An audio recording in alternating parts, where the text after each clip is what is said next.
So, are you thinking of moving to Seattle, but you can't decide which neighborhood to pick? Well, in this video, I'm going to go over some of the most popular neighborhoods in Seattle.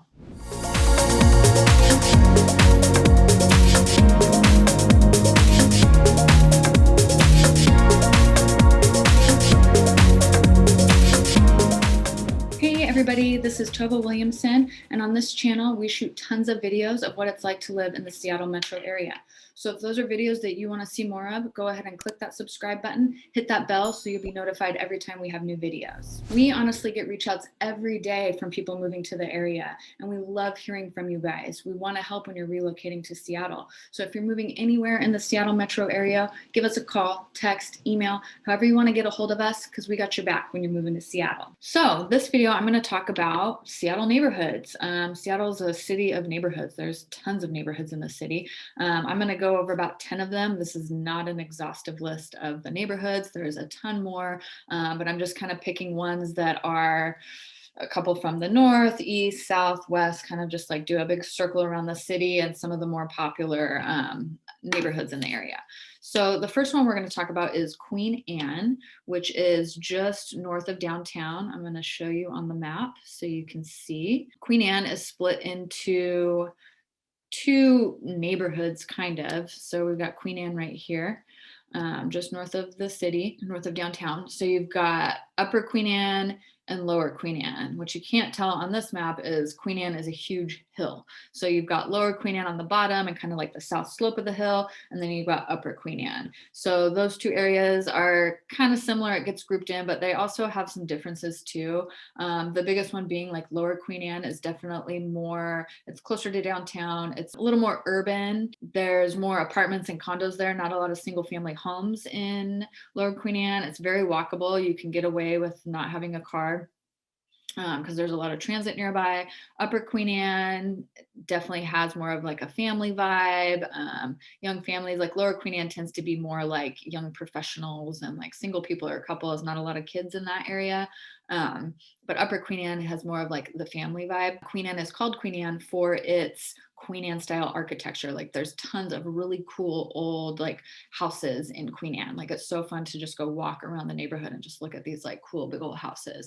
Queen Anne also being up on a hill, like you can have some amazing views in this neighborhood. South, like Lower Queen Anne, it's like on the slope. So you'll have like a bunch of apartments and stuff. Like you can have awesome views of the city, awesome views of Puget Sound. So yeah, that's like really great views. One thing to note, like Lower Queen Anne just within the last few years did like an upzone. So Lower Queen Anne, I think, can have up to like 14 stories for their zoning. So there's going to be a lot more like high-rise buildings coming up in Queen Anne. Like right now, Lower Queen Anne is kind of has, you know, the little neighborhood on Queen Anne Ave, but some of those like single story buildings are probably going to get like torn down to have high rises come up. So that neighborhood's been changing a lot. I used to live there. Upper Queen Anne, more the family vibe, a little more spread out. Still, it's very dense in those areas. Like your lots are smaller and you're going to have like neighbors like all around you, but it's beautiful. Lower Queen Anne, their walk score is 92, transit score is 69.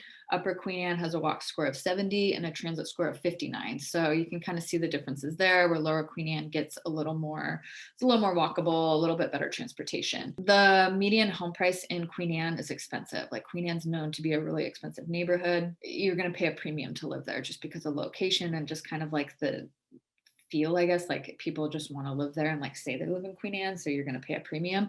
The median sales price in Queen Anne for April 2019 was just over $1 million. So it's expensive to live there, but it's, you know, close proximity to downtown. If you're working downtown, it's a great place to live because you're super close. It's got great views. There's Cary Park, which is on the slope, the south slope of Queen Anne. That's like, if you ever see any like skyline pictures of Seattle, guaranteed that's where those are taken. Like Cary Park is just like the amazing, like perfect view of downtown. So whenever you go up there, like people go up there for like senior pictures or prom photos, like there's always like somebody up there getting their photograph taken at that park. But it's really cool. Like if you're in town visiting, that's like the awesome spot to go and just get that like quintessential Seattle skyline picture. And So Queen Anne also has like a ton of little restaurants all along Queen Anne Avenue. There's grocery stores, restaurants, coffee shops. So, like, it's got everything you need. You've got your drugstore, you got your post office, you got your little library. So you can, find a lot that you need in Queen Anne and don't really have to like leave that neighborhood if you don't want to. I mean, most neighborhoods are like that. You can like stay within your neighborhood for the most part. So the next neighborhood we're going to talk about is Ballard. So that's going north a little bit. I'm going to show you on the map here. Ballard's been a really popular neighborhood in the past and lately. So it's up here, it's north of Queen Anne. You cross over, you either take like the 15th Street Bridge or Ave Bridge. You can take like the Fremont or the Aurora Bridge too, and then go over. But that's how you're going to get to Ballard. This 15th Ave Bridge is a drawbridge. So if boats are going through, like, you're going to have to stop and wait for the bridge to go up and then go back down. That's one thing too. Ballard, like, it can be like really deep. Like, it takes a while to get to I-5 from here. It takes a while to get to the 99. Like, I mean, people love Ballard and it's crazy, but it can kind of be like far out too sometimes. Like, it feels like it takes forever to get there sometimes. Down here, this is like Market Street and Leary. This is kind of like the main little Ballard neighborhood. There's tons of bars, tons of restaurants. There's like live music venues down here. So it's really cool. Ballard used to be this old like Scandinavian fishing town, like before it was like back in the day, before it was like incorporated into Seattle. It was like its own little like fishing village. So you'll see some people, like, you'll see stickers, like bumper stickers that say free Ballard. It's like, oh, make it its own city again and stuff. Like, so people are like really, have their neighborhood pride with their neighborhoods and are like really into Ballard. So Ballard's cool because you have like those like salty little like hole in the wall fisherman pubs, but then you've got like, the dive bars, and you have like the more like upscale restaurants or bars, like more trendy bars, and then you've got like the music venues, you got a movie theater. So there's just a lot happening there. The further out you get from Market Street, it does get a little more suburban. There's a lot of like young families that move there. So if you're into the night scene, that's awesome. You can live close, but if you want it to be a little more quiet, you still can like get away from like the whole Market Ave area. And there's a ton of like just like tree lined neighborhoody streets. So the Ballard walk score is 87. The transit score is 54. So the transit, there's like a few buses that go to there, but it can be pretty rough sometimes. Like, if you don't have a car, like getting into the city from Ballard. The median sales price in Ballard for April 2021 for homes is $795,000. So definitely more expensive. There's a mix of condos, townhomes, and single family homes in Ballard.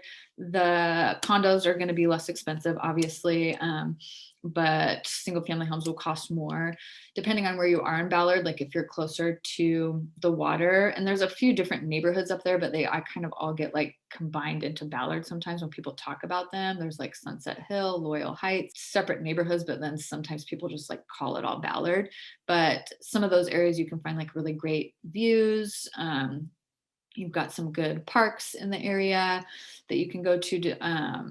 Golden Gardens is, I mean, I guess it's more like in Sunset Hill, but people still say Ballard. But that's like along the water.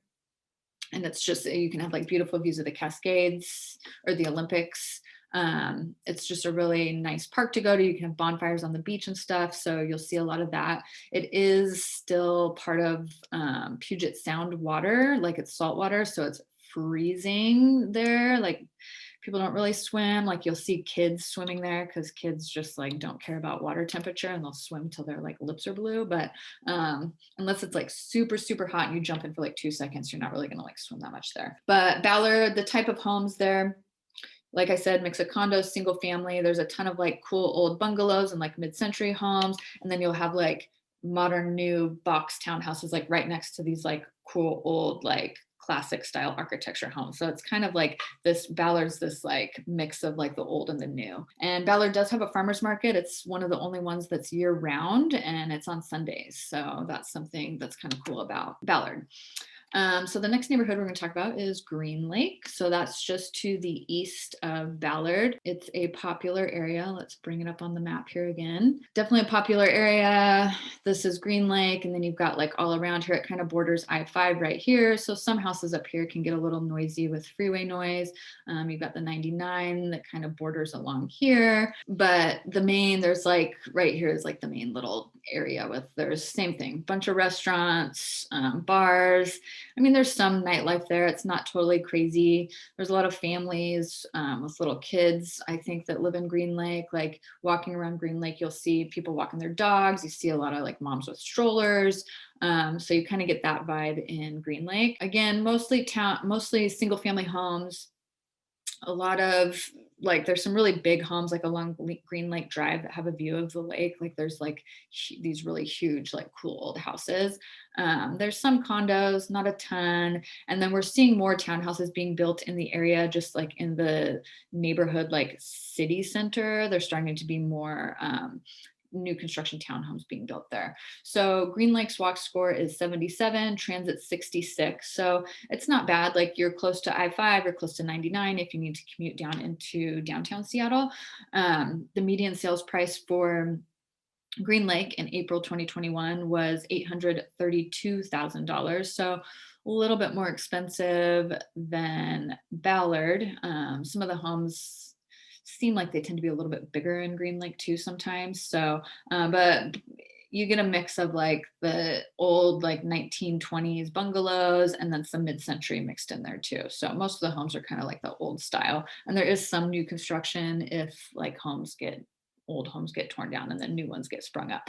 But same thing, like you're very like packed in with your neighbors and stuff, which was not always a bad thing. One note too about Green Lake is I don't recommend swimming in Green Lake. People do, but there's there's always like the joke about like the Green Lake itch because there's no like drainage or like there's no water coming into Green Lake. It's basically like a huge pond and like ducks and geese poop in it all the time. So wouldn't recommend swimming in it. Like you do see people doing that, and I don't know, I don't think it's that great of an idea. But tons of people like paddleboard, stand up paddleboard, go fishing. No motorized boats are allowed, but you can take like little like paddle boats and stuff, so you can do that. I mean, I just wouldn't recommend swimming in it. So next neighborhood, we've got Ravenna and Roosevelt. I'm kind of just like grouping in together. Those are just over here on the other side of I-5 from Green Lake. So it's kind of this area right here, sits just north of the UW campus in the U district. You've got Ravenna Park here, which is like a really nice big park. There's like Ravenna Boulevard. That's like these big boulevard streets with these cool old craftsman bungalows. That's kind of like the iconic home in Ravenna and Roosevelt. I grouped these two together because the light rail, there is going to be a light rail station in Roosevelt. It's going to be opening the end of this year. So that's going to really kind of boost this area a lot. Not that it wasn't popular before, but that's just to increase the popularity. Most of Ravenna is mostly single family homes. The lots are maybe a little bit bigger here than like maybe say Green Lake or Ballard. But I think with the light rail being opened, we're going to start seeing more like townhouse condos being built up around the light rail station and apartments too. So mostly single family, but I think there's going to be more apartments and stuff being built there. Walk score for Ravenna Roosevelt is 77. Transit score is 58. So again, not the best public transportation, but you still can like find some buses. But I think once that light rail comes in, that transit score is going to go up a little bit because you can easily just like hop on that and then get down into the downtown and the city pretty easily, and the airport. So median sales price in Ravenna and Roosevelt for single family homes was $975,000. That was for April 2021. So again, still kind of expensive. The houses there tend to be a little bit bigger because there are these craftsman bungalows that are a little larger. So I think that's where the price comes up. And I don't know if I'm just in my mind, I picture like professors from UW living in Ravenna with like their elbow patch jackets. I don't think that's really a thing, but like when I think of Ravenna, that's just like what I think of. So anyways, next neighborhood we're going to talk about is Capitol Hill. So we're making a turn down now. So you've got Ravenna, tons of other neighborhoods here. Again, nothing bad. I'm just kind of skipping through, hitting some of the main ones in each area. So next we have Capitol Hill, which is this area right here. It's really close to like Amazon, pretty close to downtown. You've got Volunteer Park up here, which is a huge, really cool park. It's really close to the Arboretum. Like this is a like beautiful area to go in the spring and the fall when things are blooming and the leaves are changing. But so Capitol Hill is known. I mean, that area, if you watched the news at all last year, that's where like the Chop Chaz area was during the protests last year. So that was like right around here in near Cal Anderson Park. Capitol Hill has like tons and tons of restaurants, bars. It's got a pretty big nightlife. Like Broadway is the main kind of like drag in Capitol Hill. It can get pretty wild on the weekends. I mean, now like bars, I think we might get rolled back to phase 2, but there's some indoor dining and stuff now. But traditionally, normally when everything's open, like Broadway gets like really wild. So if you're not like super into like the party crazy scene, I would recommend living further away from Broadway. It gets quieter in other neighborhoods past Capitol Hill and even to the north. But if you're like super into partying and going out, like Capitol Hill's your jam. Like there's so much going on there. So the walk score in Capitol Hill is 91, transit score is 80. So it's like super walkable neighborhood. The light rail is there now. So you can get to UW really easy from Capitol Hill. You can get downtown to the airport. Like it's just a super connected area of the city. Tons of apartment buildings, tons of condos, tons of townhouses. There's not as many single family homes in Capitol Hill. If you go up to North Capitol Hill, there's more single family homes. And you know, once you get further out from like Broadway, you do get like more single family homes. North Capitol Hill has like some really awesome, like huge estate homes that are just like huge, like built in like the 20s and 30s. And they're really, really cool. So it's kind of fun to just like go drive around there and look at these big old houses. So that's what you get in Capitol Hill. And you can get pretty good views of like the Space Needle and the city on like the western slope of Capitol Hill, because by its name, it is on a hill. So you sit up, there's fireworks from the Space Needle on New Year's, not the 4th, but New Year's. So you can like watch the fireworks if you live on that slope. So it's kind of cool. It's pretty, you know, central area to live. The next neighborhood we're going to talk about is a little further south from Capitol Hill, and that's the Central District, also known as the CD, you'll hear people say, a little further south and a little further east, right around here. So it's kind of like in that sweet spot of the city where it's super easy to get downtown from the Central District, but then it's like far enough away that it's not like in the mix of all like the craziness. So Central District, for the most part, it's mostly single family homes that you're going to see out there. There are some apartments and there's quite a few townhouses being built around there, and some condos. The light rail does stop in the CD also. Its walk score is 88, transit score is 72. Median sales price in Central District is 619,000. So a little bit more affordable than some of the other neighborhoods that we've looked at. Didn't mention, if I missed Capitol Hill's median sales price was $699. I don't think I said that before. Anyways, so yeah, Central District, it's traditionally a very diverse neighborhood. Gentrification is coming to that area. It's kind of threatening a lot of the diversity that there is there. People are getting displaced with the light rail coming. I mean, it's like one of those things that's good and bad. It was good to connect it to the rest of the city, but then also bad because it brings in more people, raises the prices. So people that are living there are getting displaced. So people are trying to just kind of hold on to some of the like culture and the like diversity that's in that area to keep it from getting too gentrified. So there's same thing. I mean, it's got a bunch of restaurants, coffee shops. It's home to Azel's Chicken, which is like this really popular fried chicken shop around here at Oprah. Like brought it on her TV show and it's like, you know, got like famous local fame from that. So there's a ton of, it's like a local chain. There's a ton of other restaurants around the city, but that's like the home to the original one. And if you go in there, you'll like see the picture of Oprah like holding Hazel's chicken. It was like, you know, it's kind of cool. But there you've got a mix of Victorian craftsman houses. There's some like really cool old houses there. And then yeah, again, like condos and some new townhouses too. So next neighborhood, we just keep going south. We've got Beacon Hill. So that is south of I-90 down here. So Beacon Hill is kind of like this long, skinny neighborhood. Like you've got North Beacon Hill, and then South Beacon Hill. So it kind of encompasses this whole like long stretch. There's a light rail station in Beacon Hill also. Beacon Hill is also another one of those areas that is traditionally very diverse. And again, like with the light rail and people moving there, like they're recognizing it as more affordable than some of these other neighborhoods. So then people that have been living there for years are getting pushed out because of the rising prices. So that's something that just is happening throughout our city, but affecting some of the other neighborhoods more than others. The walk score in Beacon Hill is 63, transit score is 56, so not the best transit score. Like there are buses that come down there. If you live close to where the light rail station is, like that's great. But if you live further out from the light rail, it can be kind of tough to get to the light rail station. Most that we've got in Beacon Hill is mostly single family. Like there's not a ton of condos. There's maybe a few. There's more townhouses being built around there, but it's mostly going to be single family. And you'll see a lot of like the brick, like mid-century, like 1940s to 50s style homes that are like super cute there. Same thing, Beacon Hill is on a hill. So you can get like really good views of the city from Beacon Hill also. Beacon Hill does not have a farmer's market, but they have a really great fruit stand called McPherson's Fruit and Produce that has like produce year round. There's Columbia City is nearby that has a farmer's market, and that's going to be the next neighborhood we're going to talk about. So show you on the map here, we've got Columbia City, just kind of south and east of Beacon Hill.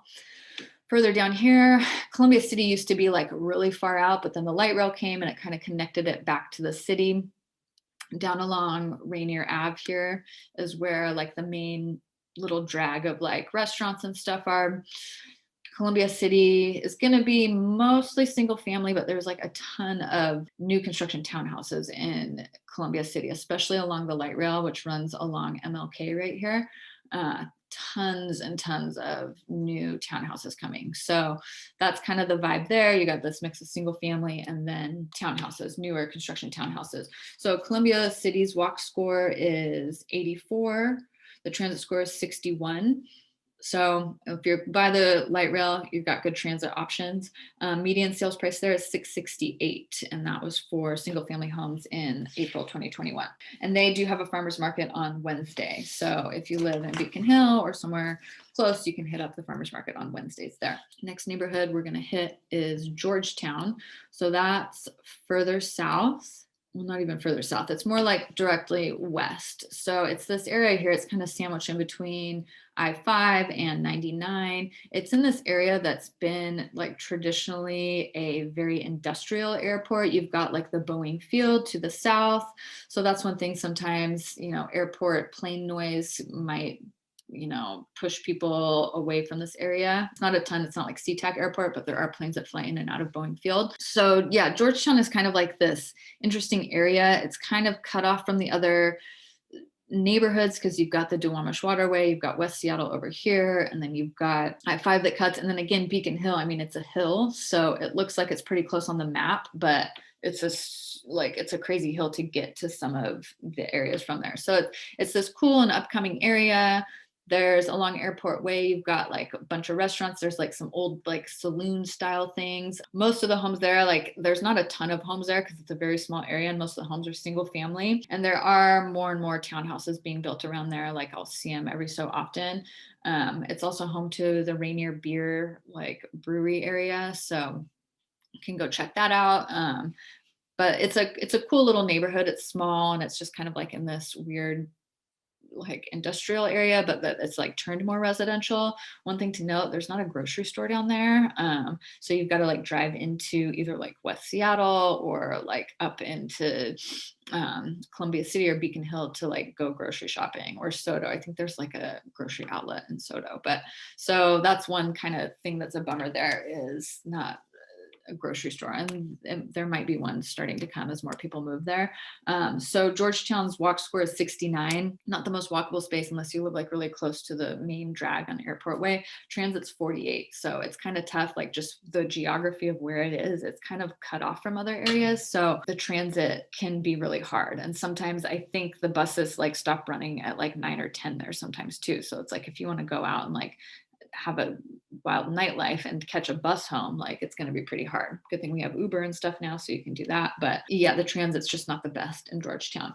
The median sales price in Georgetown was $617,500. That was for April 2021. So a little more affordable there than some of the other areas too that we've seen. So last but certainly not least, we've got West Seattle to the west. West Seattle is a really kind of big area, and there's like tons of neighborhoods within West Seattle. So West Seattle kind of encompasses this whole area around here. And West Seattle is like one of those areas like people like ride or die for West Seattle. Like people that live there are just like love West Seattle. You're going to find it's kind of got a suburban feel, but you still have like a couple different of the main areas. You've got North Admiral with some stuff. You've got Del Ridge has like some stuff, and then California Ave is the main kind of drag where there's a lot of restaurants and stuff. There's bars, restaurants, coffee shops, grocery stores, all the things you need, a lot of parks. You've got Alki Beach up here, which is fun to go to when it's nice weather. It's like a whole little like drive along there with a bunch of shops and stuff and restaurants. There's like people playing like beach volleyball on the beach. Like it's cool. It's like people call it like the mini, California, because it kind of has that beachy vibe. The water's freezing there. It's part of Puget Sound still. So it's like really cold water. Some people swim, but it's really cold. Not necessarily somewhere you're going to go jump in the water. But yeah, so West Seattle just has a lot of different vibes and areas. A lot of younger families live there. A lot of like retirees live there. A lot of young professionals. So it's kind of all over the board. West Seattle's walk score is 68. Transit score is 40, not the greatest. So historically, to get to and from West Seattle, you've got this West Seattle Bridge. That bridge is now closed. It had like a bunch of cracks in it, and it was deteriorating faster than was projected. So they closed it down. So now, as it stands, there's no West Seattle Bridge. You have to drive south to cross over either like this bridge right here in South Park, or go down and catch the First Ave Bridge. You have to like kind of go down and around and get on the 509 to cross that bridge. So that's kind of cut the city off, or cut the neighborhood off from the rest of the city. Still hasn't really seemed to like affect housing prices too much out there. Like people are still moving out there. Median sales price out there was $750,000 for April 2021. So it's still like happening out there. People still want to live out there. I mean, you can get into the city. It just takes a lot longer now. There is a lower bridge down here that's underneath the West Seattle Bridge that public transit is allowed to take.